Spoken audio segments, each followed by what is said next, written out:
What's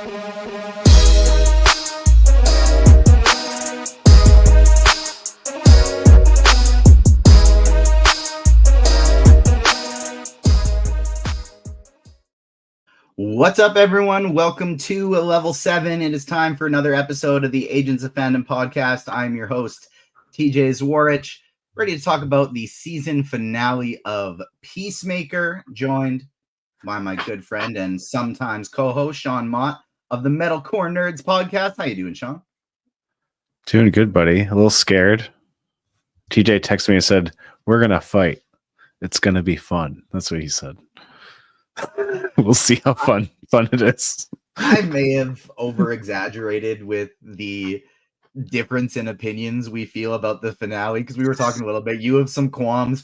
I don't think it was horrific by any means, and so I may have been amping things up just a little bit, but I did talk about last week how I thought there was just maybe a little too much dip on the chip going into the finale, and I didn't think they'd be able to meet all the expectations that James Gunn had set out for this finale through, the Peacemaker podcast and various other places. But we will get there. Before we start talking about Peacemaker, I do want to know what you watching, Sean, because it's been a while. We haven't chatted on a podcast in a while. We've texted a little bit, but I don't know what you've been watching. Yeah. First and foremost, Task on HBO. That is the best show on TV right now, hands down. It is so good. There's only a few episodes left. I am absolutely loving it. I hope it sticks to landing, because if it keeps the quality it's been going, it'll probably rank among one of my favorite of the year, which is saying a lot. For anyone who hasn't been listening, I have watched like 50 series from this year. So saying it's one of the best is a testament for me, for sure. I had a few friends over last night and we watched The Naked Gun, the new one with Liam Neeson.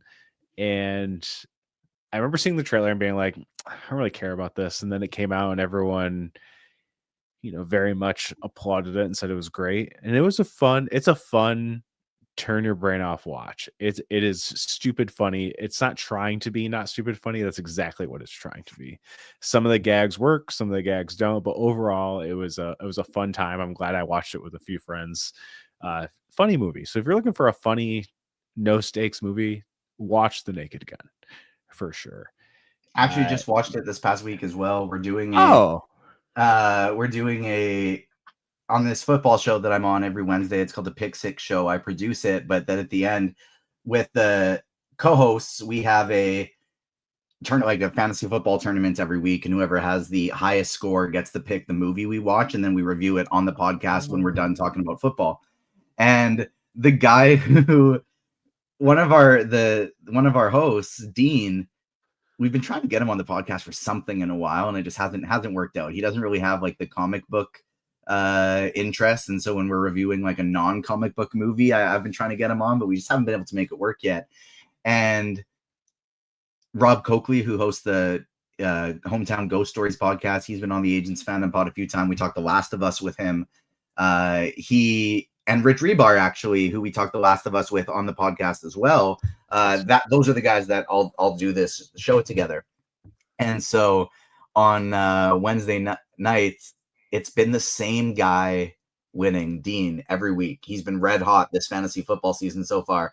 And to start things off, he just decided to, as a bit, only be selecting Liam Neeson movies. And he's like, as kind of like a threat, he was like, I'm only picking Liam Neeson movies until somebody beats me. And so the first one, just because it kept popping up on his Netflix or Prime Video or whatever, he suggested Ice Road Vengeance. Oh boy. Oh, it was so bad. It was so bad. It's called Ice Road Vengeance, and there was no ice. There's no ice roads, and there was no vengeance in the whole movie.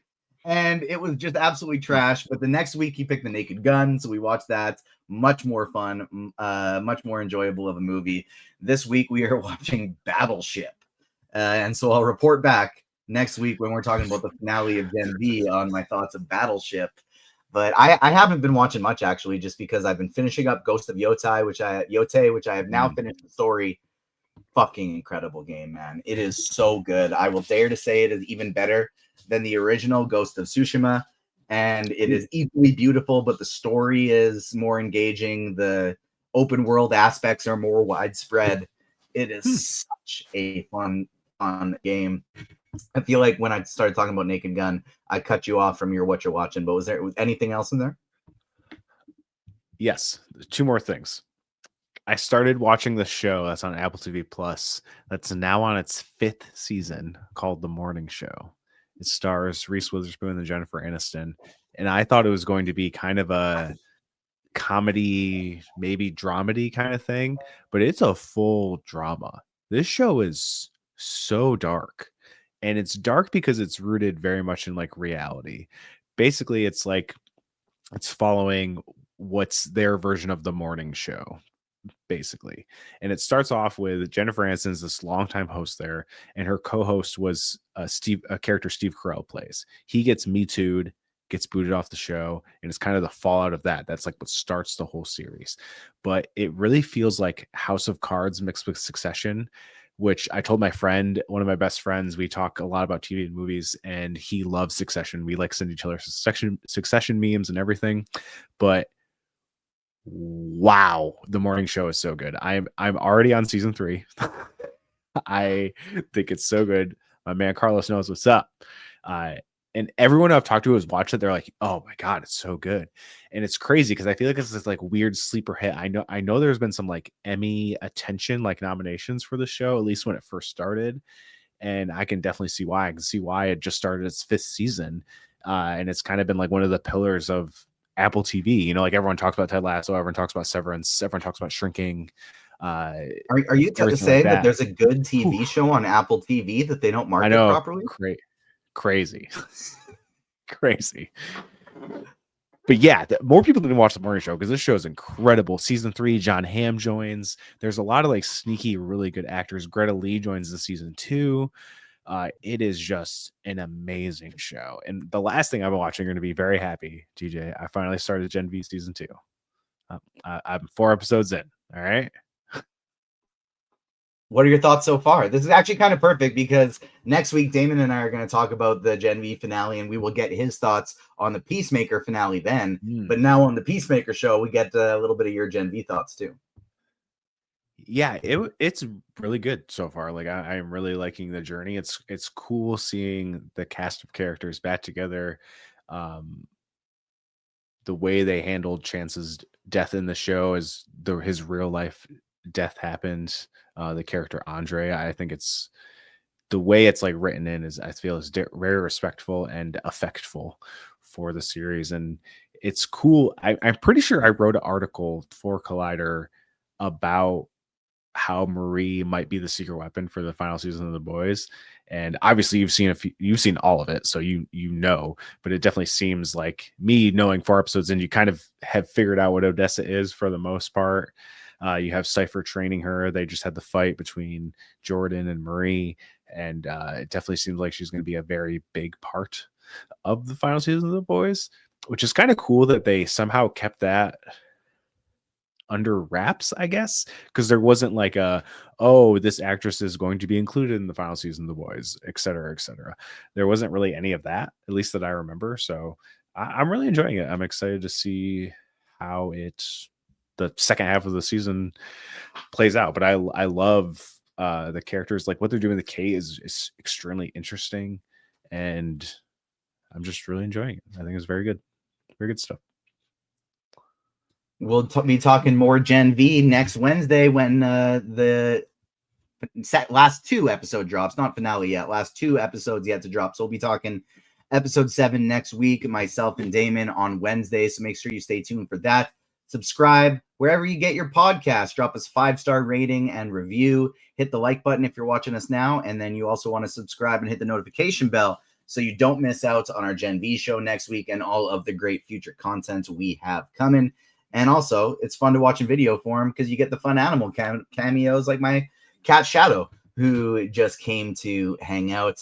I do, unfortunately, Sean, I don't know if you've been able to catch any of the last few podcast episodes, but I've been introducing a new segment called the Retro Recap, where I'll recap the episode or the season or the episodes leading up to what we're talking about in some kind of fun voice, essentially, where I did like 1920s news reporter style, inspired by Shiro Shinobi and Legend of Korra for our first one. I did a Bruce Buffer style, let's get ready to rumble for the second one. This past week for Gen V, we did a 90s trailers style recap. I've been so busy today unexpectedly. I didn't really realize I had a busy day ahead of me and things piled up. And so I didn't have time to make a rundown. We're just going in.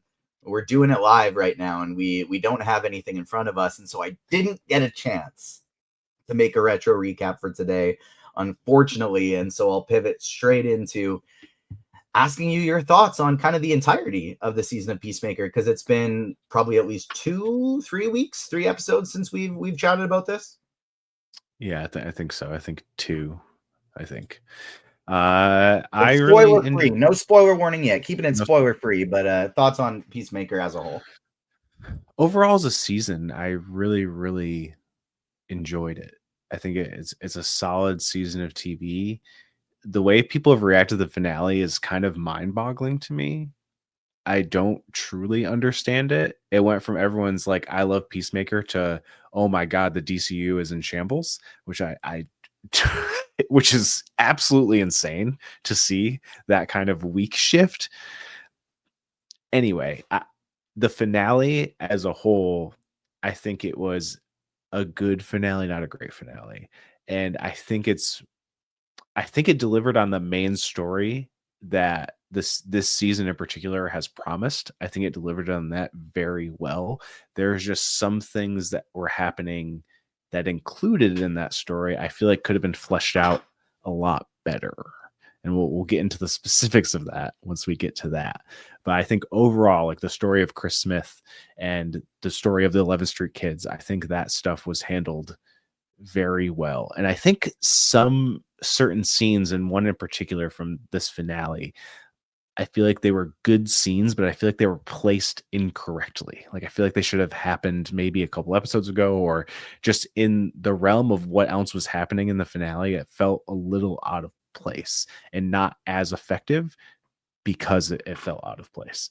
And it's hard to judge what James Gunn can deliver in a TV format because he's only done it like 3 times, I guess. You know, Peacemaker season 1, which I think is amazing, incredible. Creature Commandos, which isn't fully him, I thought was very good, and this I think was good. I think it might be the weakest of any of his superhero stuff, maybe, but there's certain moments in it that I think are incredible. So it's like really hard. There was stuff in the beginning, as we were talking about at the beginning of this podcast, that like the tone didn't quite meld for me. And I think it started to smooth out near the middle. And I didn't have that problem at the end. I just felt like story-wise, he left some things half-baked, I guess. That's what kind of left me thinking near the end. But I still think the finale had a lot of cool closure for a way. And I still think the way he world builds still continues to impress me, even in this season. What he does that is setting up future things, which I think of like probably 3 things are major setups for the rest of the DCU at large. But I think what he showed from Superman into this is that they can still say singular, but still feel connected in a way where you didn't need to watch Superman. Like I have a friend who hasn't watched Superman. He's watching Peacemaker, and none of the stuff that was Superman related felt confusing because they explain it within the series, and not even in an over explaining way, just that little bit of info. So where you're like, who's this guy? Oh, that's who this guy is. Got it. Moving on with the story. So that stuff's what impressed me. There's just a few things that I think he might need to get better at as this universe continues to grow, and we'll kind of see how that goes moving forward. I'm going to try and walk a tightrope a little bit, because I don't want to.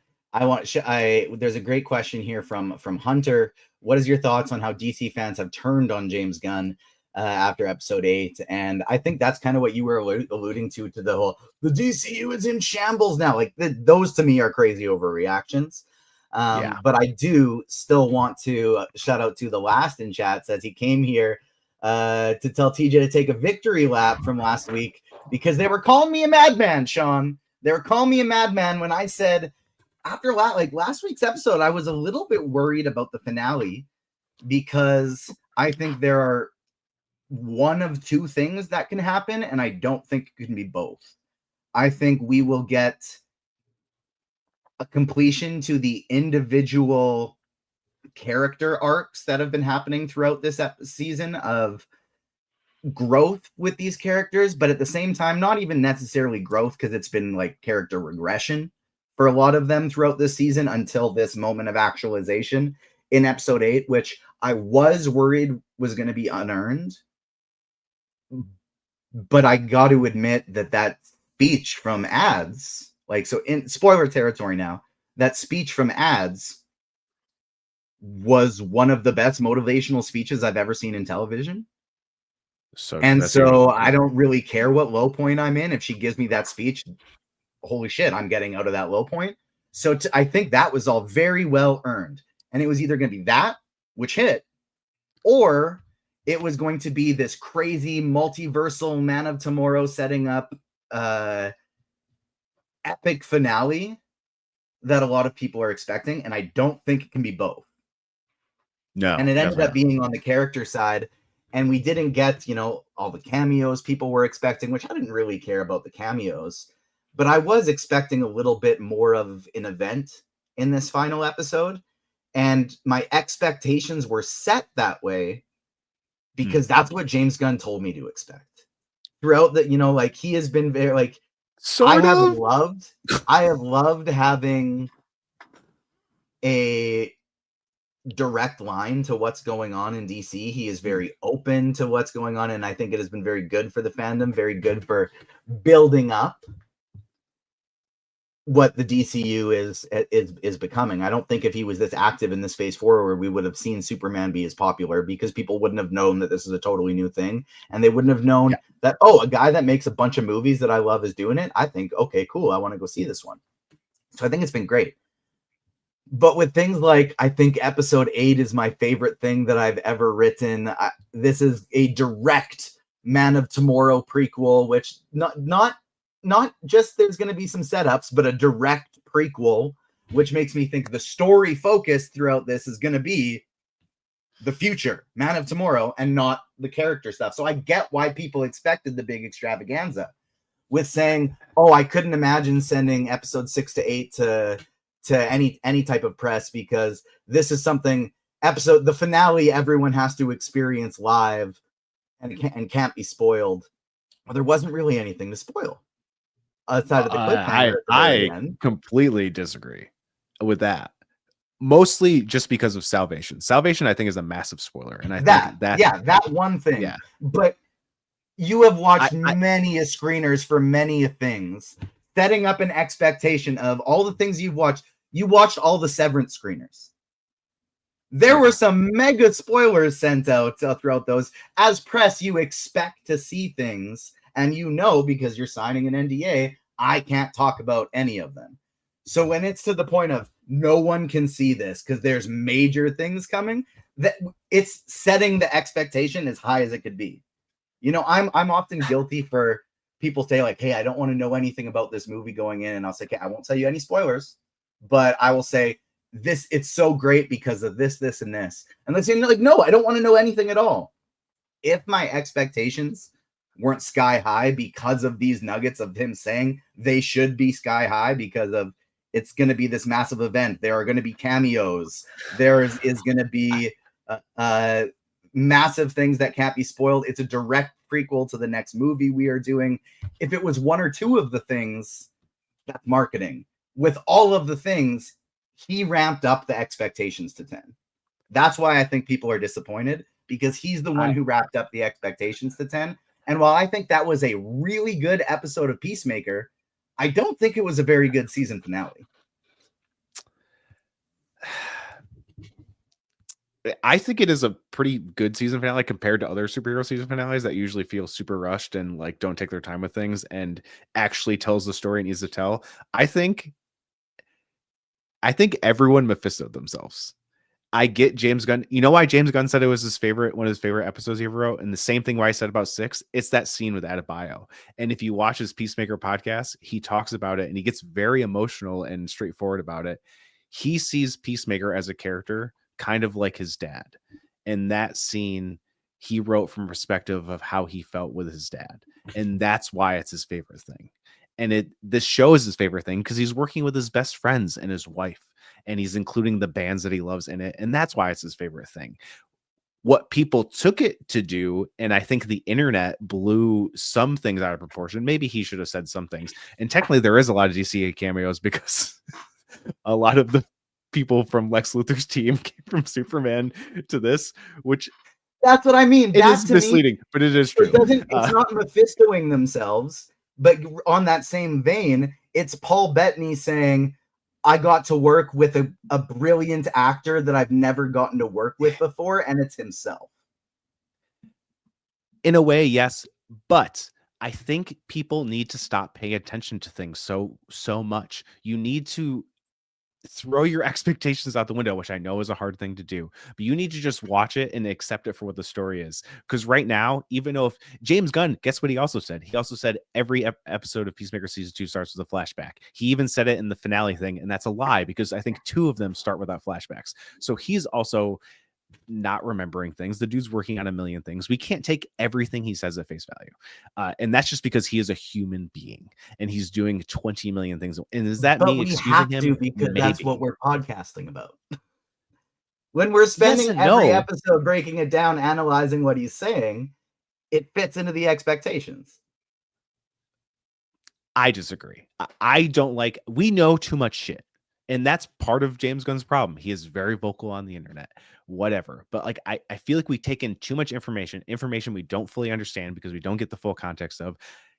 Yes, he said it was his favorite thing he ever wrote, but us immediately in every fucking outlet jumping to being like, oh, this is going to be this massive event, and then being disappointed because it was actually what the season and the story was trying to tell instead of it being some massive cameo fest. Like, I don't see that as criticism. I see that as people not getting what they thought they wanted and not actually taking in the story. If you have actual problems with the story, that's fine. I have some problems with the story that I don't think landed in the way they probably should have landed. But if you're going to be like, he set my expectations, they didn't meet those expectations, I don't think that's a valid criticism, in my opinion. Because that's not a criticism. That's just saying, hey, he promised this thing that I read too far into, which again, I think is part of his problem. And he probably needs to dial back of what he's saying on the internet or on a podcast or whatever. But the whole, it's my favorite thing. Again, it was probably about that specific scene, especially after seeing how he reacted. He cries on this filming of this podcast when he's talking about it, because he's talking about his dad that died and how he wrote kind of that into the thing of this. So we need to take some things with grains of salt. Maybe he needs to be a little less online. I think there can be a happy medium of both. I do think people Mephisto themselves, regardless of what he said. And the same thing with Paul Bettany. Actors lie all the time. He probably got something confused, said something, and people took it to be something else. Like, I don't know. Well, that's essentially what I'm getting to, though, is I'm not saying people's experiences should be ruined because of this. I'm saying it makes sense that the internet had high expectations because of this, not just one or two of the quotes, because if you dig into each specific one, you can find like, okay, maybe let's not get too hyped. He probably meant this. But with these, like you said, how online it was, he set the online expectations. I'm not necessarily saying for me personally, he set these high online expectations. Whether people believe them or not is entirely up to them. And so I'm saying this is where I understand where the massive disappointment comes in, because that's where it was set from. It's cause and effect. Whether it's you should have gone that route is a different story. But going to the story side of this, I thought the individual character growth was great, but like, I'm a plot story focused person. And so when they kind of abandoned all the alternate universe stuff, season 1 to me was a masterpiece because all of these individual character arcs were so good, and we got these moments of these characters together. We got the same level, or maybe slightly lower, but near the same level of character performances and growth and writing in season 1, but it was all aligned with an epic plot. And I'm not saying I need a CGI battle at the end, but it was aligned with this insanely epic story with high stakes. You didn't know who was going to live or die. Whereas this one, I felt like a good half of the episode was me watching Rick Flag laugh about shit and having to know what I already and it was trying to make me discover what I already knew. Yeah, something happened between Harcourt and Peacemaker on the boat. We did like we knew that. We didn't like it wasn't a reveal to me. And yeah, Rick Flag's a shitty guy who's getting further in deeper to Lex Luthor's pocket. That's not an exciting story to me. I just think without those scenes, you don't get Sasha turning, you don't get Checkmate forming, you don't get any of that stuff. Because before that, she was totally on his side.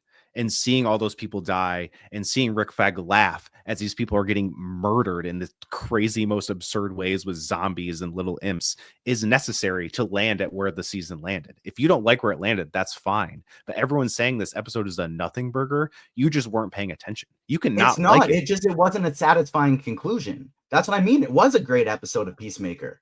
The dialogue, the ad scene, which we'll get to more, it was like maybe one of the very best scenes in the show of any season. But I understand why people don't like it and not feel like it's a nothing burger. I'm not aligning with everything. I'm going, this story didn't land because the story of the season was kind of a nothing burger for the overall plot. For the individual characters and where they ended up, no, even though it took a really long time to get to essentially the same place that they started of, hey, I want to start a spy agency. Well, we're going to do our own thing. And it finished with, okay, let's join you for the spy agency. It didn't feel like a exciting season for me. Yeah, I don't know. I guess I just don't agree. That's fine. I don't know. It's hard because it's like I think you're just like overlooking the character because it wasn't just because they were just like, oh yeah, we'll go start the Stellar thing. Ads was on her own thing, saying she could start something else when obviously she couldn't by herself. Like Harcourt was so focused on trying to get her job back because the only thing she knew. She didn't think there was another option. Same with Economos. Like he thought he was locked into this, overarching Argus thing because it's the only thing he knew how to do, and he didn't have any other options. It wasn't there until the option was presented, and you needed to tell that story, whether you think it's boring or exciting or not. Like they needed to go through the events of the show to all get they to needed that to find out was that Vigilante had money. That was the only thing stopping them from doing it at the beginning. I guess, but also no, because then Sasha wouldn't have done there. There wouldn't have been the stuff with Judo Master. There wouldn't have been the stuff with Flurry. Like you wouldn't have had the same. You wouldn't have had that same thing. You're just oversimplifying the character work. Yes, the stuff with Sasha, the stuff with Judo Master, the stuff with Flurry, all very interesting character work, but not anything along with it.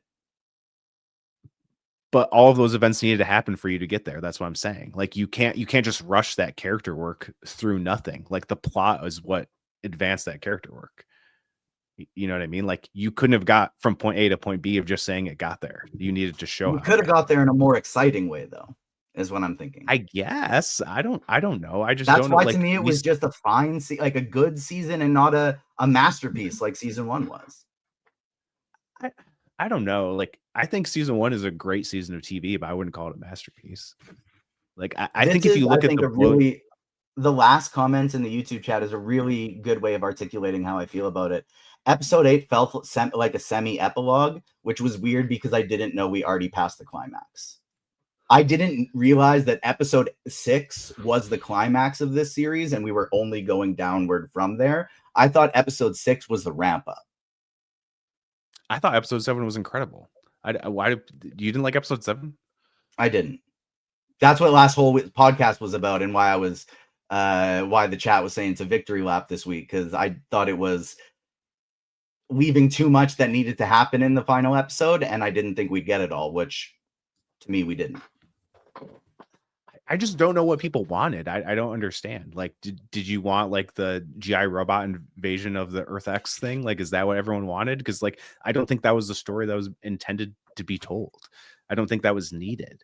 I don't know. Like, it's obvious that they set up Keith to come not back intended in to be told, I think, clearly now. But for me, I'm saying, yeah, maybe it was needed. Something else I think was needed. I think you got Mephisto'd. I think you wanted something else to happen and it didn't happen and it upset you. That's what it feels like to me. No, I just wanted, I didn't need something specific to happen. I just wanted something to happen, and I don't feel like it did. It was a very boring conclusion to the season for me, outside of the individual character scenes. But the conclusion to the team story of just, we got money now, so we can start this group. I'm excited for what the group is going to do in the future, but okay, I didn't get to see any of the exciting stuff in this season. I don't know. I just don't know what would have happened that would have made it like we saw these weird dimensions with imps eating a dude's face and like zombies, and like what more did you want? Like I don't I don't know. Like what more did you want? Like I don't well, that's what I was saying, is I didn't, after episode 7, I didn't see a satisfying conclusion. And I was hoping he was going to prove me wrong, but he didn't. And so in one episode, I don't know what I would have wanted, but I would have liked to see more of an overarching adventure throughout the course of this whole season, as opposed to this universe back. Now we're completely done with it and we're not worried about it anymore. I wouldn't say not worried about it. I would just say moved on for now. The last commented about, I expected Keith coming back. So you wanted Keith to come back and then him to get defeated in the last 10 minutes and that be over with? That's what you wanted? That would have been satisfying for you? That's what I'm saying. Like, no, I don't know if that necessarily would have been satisfying, but if it wasn't a cliffhanger at the end of the seventh episode, I probably wouldn't have. It's the story thread that I thought would have been concluded. Their stories aren't done though. That's what I'm saying. Like, this stuff is all going to continue. I don't. People are so focused on James Gunn saying there's not going to be a season 3, but these characters, like, I bet you all these characters are in Man of Tomorrow. Like, literally all of them. Maybe. But I still feel like this entirety of season 2 was setting up something I'm going to get in the future and not giving me a satisfying story. I just the story it told I thought was fine. The stuff I have a problem with is I feel like Rick Flag wasn't fleshed out, and I wish they explained more of what Checkmate was going to do. Those are the things I think Rick Flag was too fleshed out. I think he's a boring ass character I wanted to see less of. I don't know, and maybe that's some people's problems too. Like, I think he's a fine character. I just wish there was more of a through line between the 3 projects he was in. I feel like him and Superman, you could take him out and it wouldn't matter. And that was like one of my qualms with Superman. I love that movie, but I think he is just in there to be there. They don't even really explain his position or anything. He's just there. It makes a little more sense, I guess, with Peacemaker, but like they do a way better job explaining. I just wish from Creature Commandos, they made more of an inkling that his sole purpose of joining Argus is to find out what happened to his son. I wish they like kind of led with that even a tiny bit, so that when we get to here, it makes a lot more sense. I just feel like I don't know. Something with his character isn't vibing for me. I don't think he's a boring character. I just think they need to spend more. Carlos saying in chat he thinks he became a different character in the finale, and I don't disagree with that. I'll say where I think it was maybe not a different character is, like you said, they needed to do a better job earlier of showing this is his sole motivation, because if that's the case, it makes sense what he's doing, right? Because he doesn't give a damn about these people anymore because they can't help him. He's going to the people he's going to treat so nicely, like he had Harcourt earlier, all these new people, because they are now helping him towards his goal and he doesn't need her anymore. And so if they like, I agree with you in that sense, but I'm just also feeling a little bit like, and maybe it's not a writing thing, maybe it's a Frank Grillo as Rick Flag Sr. thing. I don't know, but it just feels like such a big downgrade from Viola Davis as Amanda Waller. Like, and I mean, think he's that might have definitely been the not essential yeah. biggest difference for me of like Viola Davis as Waller is just powerful. And she's so incredible in the role. And you never know what's going on with her because you know you're not ever supposed to. No. But Flag just isn't that kind of as devious of a character. And it, I guess maybe that mimics partially what we're seeing in society of these, of these people that aren't anything special, that are in charge. They just have had a lot of privilege and opportunity to get them there. Maybe that, and it's a bit of a social commentary, but I didn't take it as a social commentary either. And so maybe that is what was missing for me in this season is there wasn't really an antagonist I was worried about at any point. And maybe like that it kind of comes with it as well. And I know like that isn't the story being told, but I think that's what the story was missing. Possibly, I don't know. I kind of like when it's kind of someone against themselves, and I guess is why I connected with the story of it because it's just. I mean, some of Chris's motivations are a little dumb, I guess, but the alternate Earth made sense because it's like I feel like if any of us were in that position, they would have probably done the same thing. Like, oh, my dead dad and dead brother are in this universe. I can go be with them. Oh, the girl I like actually likes me in this universe. Oh, I'll go do that. Regardless of him kind of leaving all of his other friends behind, which is pretty messed up. But yeah, I don't know. Maybe I feel like you can almost take the Rick Flag. You can't take the Rick Flag out of it because it is a pretty driving factor in this stuff. I just wish there was more, I guess. Yeah, I don't know. There's just something about his character that just isn't fully working for me. And I liked him in Creature Commandos. I thought he was good. And I kind of get how maybe it's this. A lot of people were like, he feels like a different character from Creature Commandos because he's working with metahumans. And then he's this different character. Yes, he gets his back broken by Clayface. Yes, he finds out that the bride killed his, psycho foreign girlfriend. And that can change your mind. But if it did, explain that. If they kind of said, if they explain that, they explain his kind of change of mind with Lex Luthor, and that makes sense. I think that's what's missing. They needed to explain kind of why he's against metahumans now. Yes, he saw what happened in Superman and them kind of take control, quote unquote, or whatever, but he never really said that he was against it. Obviously, his main motivation is to get revenge for what, Peacemaker did to his son.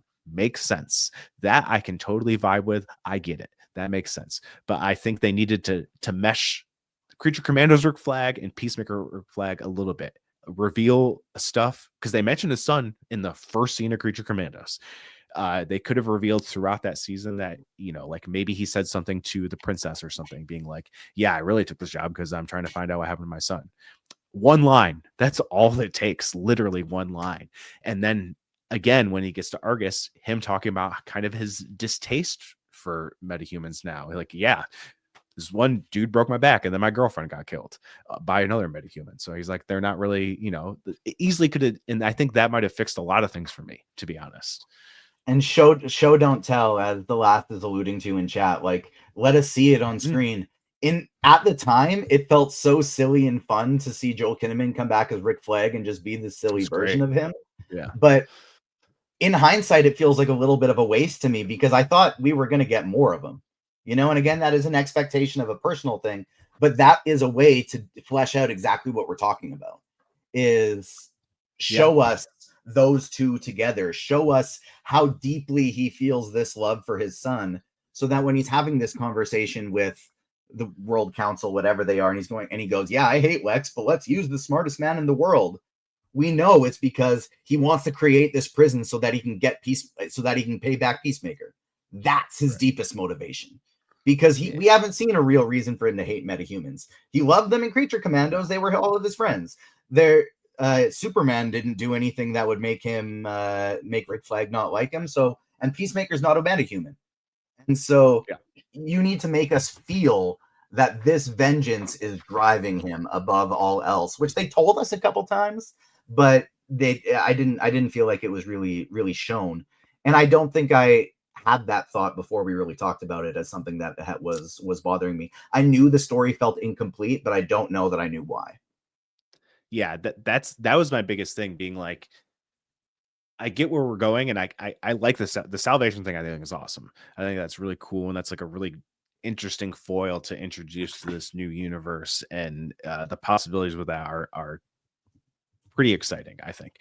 But yeah, that was like my biggest problem with this finale is, and I guess it's this season, really, not just this finale, is that I was like, I need to like feel his revenge more, not just them tell me that he wants revenge. Because again, like, it makes sense why he'd want revenge, and even though Chris is remorseful, like he kind of deserves it in a lot. In a lot of ways, like, he killed the dude in cold blood. Yeah, it was an order, but like, still, like, And that's why I'm not actually positive if it's a writing thing or a performance thing, because I felt like maybe, yeah, it would be very tough for me to believe if there was a finale where all of these heroes were going to rally together to save the day. I thought that it may be unearned because they had all just regressed this season so far. They were all in worse spots than when they began. And then I changed my mind during Adebayo's speech. When Ads is out there giving that speech, and like her scene with her fiance, with her wife, yeah, incredible. And if there's a single character arc I appreciate the most this season, it's hers by far. And I just think that Danielle Brooks has given such an incredible performance that she convinced me in that scene that everything Peacemaker has done that is wrong, who gives a fuck? Because that wasn't him. And he has a good heart, and that is all that matters. She convinced me of that in that scene. I was shocked watching it. I was crying with her as she was crying. It was just such a powerful and incredible performance. And so her arc was the one that I definitely appreciated the most. And it sets up what we did get, which, again, I kind of feel like if they just sat down and had a conversation in the first episode. Your camera blurred out, by the way. You might want to give it a who snap. the fuck is But I feel like if they just would have had a conversation in the first episode and were like, hey, Vigilante, you have money?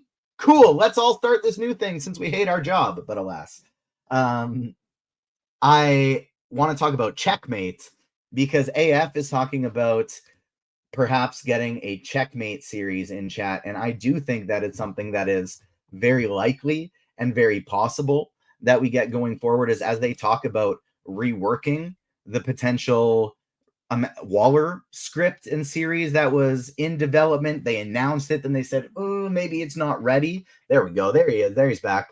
I think the Waller series that we were going to get is now going to be a Checkmate series. And that is going to be when we see all of these characters again next. Maybe that is the series that we get after Lanterns. You know, in the year of Man of Tomorrow, I think Checkmate is probably the series that we're going to be getting. Amanda Waller will be in it. For those who don't know, Checkmate in comics is a spy organization offshoot of Task Force X. Very in tune, but instead of Ads, Leota Adebayo starting it up, it was Amanda Waller who had started it up.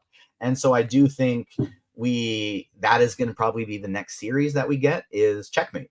We'll get Lanterns in the year of Supergirl. We will get Checkmate in the year of Man of Tomorrow. I think that's going to be my prediction. What are your thoughts on this potential kind of spin-off? I did think that was exciting, but it just felt so weirdly paced in this episode. Yeah, I'll agree there. Like, I was hoping this season would result in Checkmate in some way, shape, or form. I liked how the progression of Sasha slowly getting disenfranchised to Rick Flag and then reaching out to Harcourt and then Harcourt bridging that gap with Adebayo. I thought that was cool.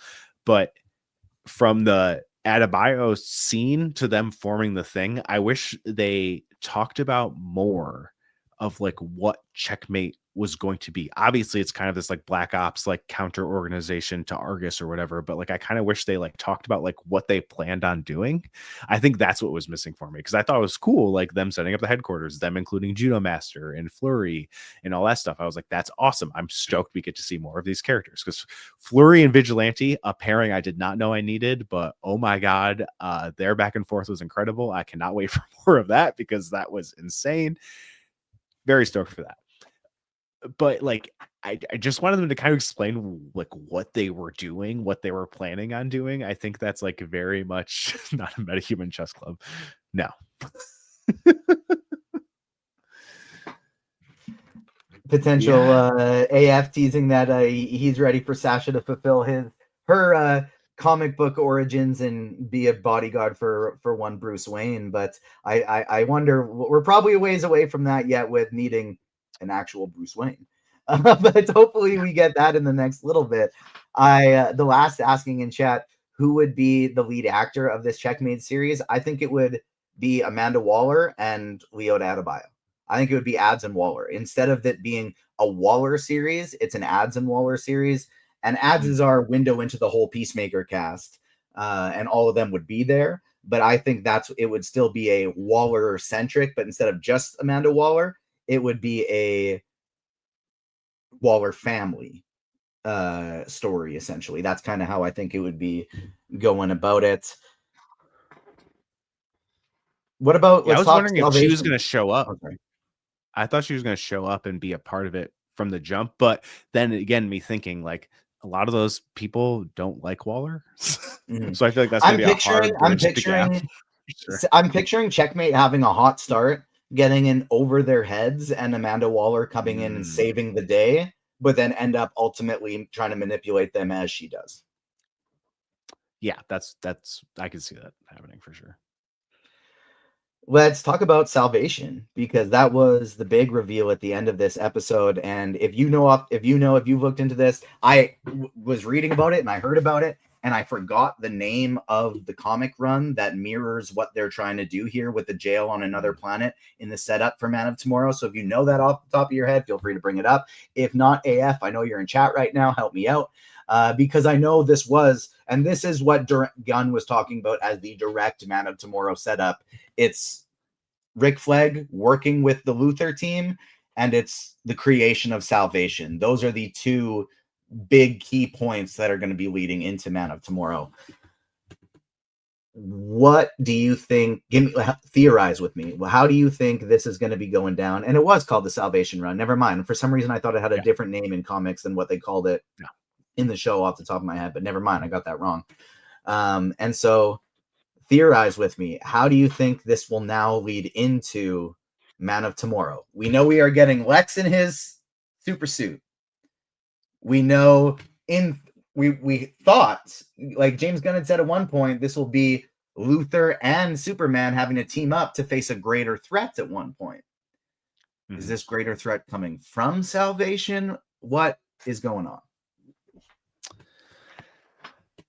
I don't know. There's still theories out there that Brainiac is the one who created the QUC, and that could still come into play. Obviously, the QUC is very much a Peacemaker thing, and that could still wind up being a thing, and Brainiac could still be very much a part of that. And I think Luthor needing to suit up is definitely going to be some sort of an Argus problem. Now he's the partner in Argus, so I feel like it's very much him going to be trying to put on a face to regain that public opinion of himself, because it seemed like that was very much his motivating factor in this. Run for president. Exactly, which definitely makes sense. And I liked his scene with Rick Flag. Like, it makes a lot of sense. Like him, let's cut to the chase. What do you want? And Rick Flag very smartly saying, like, he can get you back in the favor of the public, which is smart. That's what he cares about more than anything. Obviously, it's very, very important to him. So that's exciting. And I think that's what it's going to do. And I think we're going to end up seeing a lot more metahuman characters getting in trouble and getting sent to this. And that's probably how Peacemaker comes into play with Man of Tomorrow, is that people are getting sent to this jail.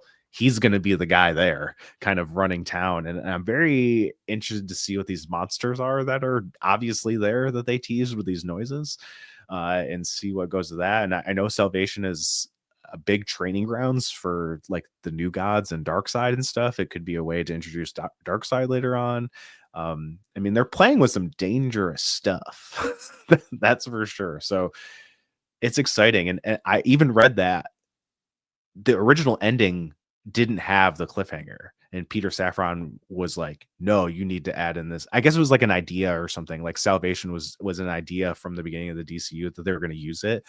And Peter Safran's like, no, you gotta leave him in Salvation. And I thought it was a pretty effective cliffhanger for sure. And I'm excited to see what Man of Tomorrow is, because like I said, I like Superman, and I think what I was trying to get on before is like I think maybe James Gunn should sit out on doing TV, especially with his like new position and stuff. And I think he should just stick to movies, because obviously like people are mostly favorable about Superman. Superman was obviously a success. A lot of people liked it. There's obviously people who didn't like it, but that comes with anything.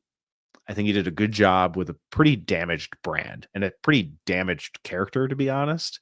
And I think he did a great job kind of bringing it back to the modern zeitgeist within the thing. And kind of looping back to what I said in the beginning, I don't understand why a finale that people might not have liked would turn him from being like, I saw people saying if Superman is bad or Supergirl is bad, the DCU is ruined. And I'm like, how do we get there? How is it so drastic? That's what I don't understand. Like I even though I don't agree with your points, I can understand them and I get it. And that's fine if you didn't like it, but you're not shouting at the rooftop being like James Gunn should never direct anything again. We're not burning everything down. To be clear, which is the most insane thing I've ever heard. This is, to me, season 2 of Peacemaker is, to me, the clear worst James Gunn live action superhero story. I agree with that. But it's a 7.5 to 8 out of 10. Yeah, like yeah, exactly. Like, yeah. I think episode 6 was like a 10 out of 10 for me. Episode 7 was like an 8 out of 10. Then episode 8 was like a 6.5 out of 10. Not a 2 out of 10. Fair. Like, yeah. Like, it's, and in addition to that, Supergirl's going to be freaking awesome. I could pretty much guarantee that right now. Supergirl is going to be really, really good. I think Lanterns is going to be a long way, incredible. I think, from burning this thing down and starting over. And people are like reading about Lanterns. That's the show run by the guy who did Ozark, co-written by Damon Lindelof, one of the best TV writers of the modern era. Like, I don't understand how we got there. That's what I mean. Like, it was like a week shift. You know what I mean? Like, it took a week for us to get to don't let James Gunn touch anything. I'm like, where did this come from? Like, don't camp me in with that. That's why I said I had the tightrope, right? Because I am victory lapping my I don't think everything everybody thought would get wrapped up was going to get wrapped up, but I'm not in the tear everything down camp. Don't let James Gunn write again, because that's so heavily boosted by combination of the Snyder cult crowd and also Marvel people who are trying to bring DC down, just as there's plenty of DC people always trying to bring Marvel down, and tied in with people who hate superhero content and want that to be lessened. You can find a hate mob on the internet always. And when something's bad, it's always going to be louder than when something's good. And I don't think this was full on bad, but I don't think it was as good as it could have been either, or as good as many of the James Gunn projects we have seen before. And so, yeah, I think my overall rating of Peacemaker season 2 would be a 7.5 out of 10. Where would you place it? Yeah, I'd probably be close to that, or like an 8. I really liked it. I just think, like I said, like a few of the things didn't fully mesh for me, and there was part of the finale is very biased for me. I just interviewed the singer Eric. That's the next point that I was actually going to bring up. So feel free to dive in. Go full scope here. Plug the interview and talk. Give the crowd the whole Foxy Shazam story.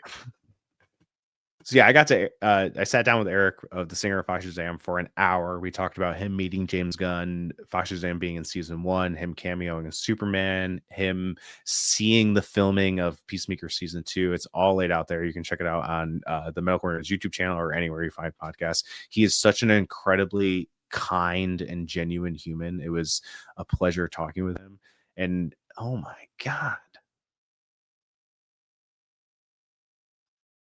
For those listening in audio format, Sean's camera just went rogue again, and the machines are coming after us. But feel free to. Can you hear me?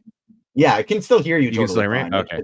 Yeah, someone keeps calling me, and then it just blurs my. I don't know why it keeps blurring my picture, but yeah. So I did not know they were in the finale. I knew that they were going to be the intro song for since February. I think their PR person reached out to me, and I've known that info for a while, and it's cool because I saw that band way back in the day. So it was cool to know that, but I had no idea they were going to be performing live in the finale. So seeing that, I was like, I just talked to this guy and now he's on my TV screen. This is wild. It was a very surreal, out of body experience. I went to Sam and I was like, I interviewed a guy who's on my TV right now. And it's a little different from when I've interviewed actors or stuff like that. That's very cool. But when it's a musician you talked about and you talk about their combination between pop culture and music, and then they wind up on the thing that you were talking about, you're like, whoa, that's crazy. That's so it was really cool. colliding. Yeah, I know. It was a very, very cool moment. And seeing how thankful he is for James Gunn for loving his band and including his band and including him in the process of the making of these projects. It is very cool to see the rewards of that for the band. And I think what James Gunn is doing for music, I think is so important. And I love what he's doing with that stuff. I think it is so cool. And no creator has ever done what he's done for music in pop culture. And that's what's really cool for me. And I saw some people being like, oh, it's just him flexing his playlist. Oh, he needs to tone down the music. And I'm like, I just think those are people who've never enjoyed and connected with live music, because it is truly a special thing. And it is truly it can be kind of a niche thing. And I understand that. But if you've not been connected with a live show, then I truly feel like you're missing out in one of the miracles of life. So it is absolutely amazing that he is including that in his work, because obviously it's a big part of his life. And he is very in tune with music in a way that is so impressive to me. And the way he ends up telling it narratively, and even seeing how, when you finally see the boat scene and you see Harcourt and Chris dance how they do in the intro, that was such an awesome moment, because I know these intros and the music he picks for the intros have narrative meaning, and what James Gunn does with that is incredible and unmatched, to be quite honest. So yeah, seeing them on screen and just me being like, wow, that's wild to me. So that was really cool. Yeah, shout out Eric, Foxy Shazam, awesome guy. The too much music in the episode, those criticisms felt absolutely ridiculous to me. What I will say is the one aspect of it I felt a little bit is the last and I in chat are we're right locked in, whereas episode 8 would have been a really good episode 9 if we would have gotten one more episode in this season and an action-packed episode 8 leading into this epilogue feeling episode. I think that would have felt more a lot in place, because I do think the scenes individually were great. It just felt that very epilogue-esque to me in that last episode, where it was like, but what about the climax? And I will say, though, I thought they did a great job on the show. I thought Foxy Shazam was really great within their performance within the episode was really fun, really cool.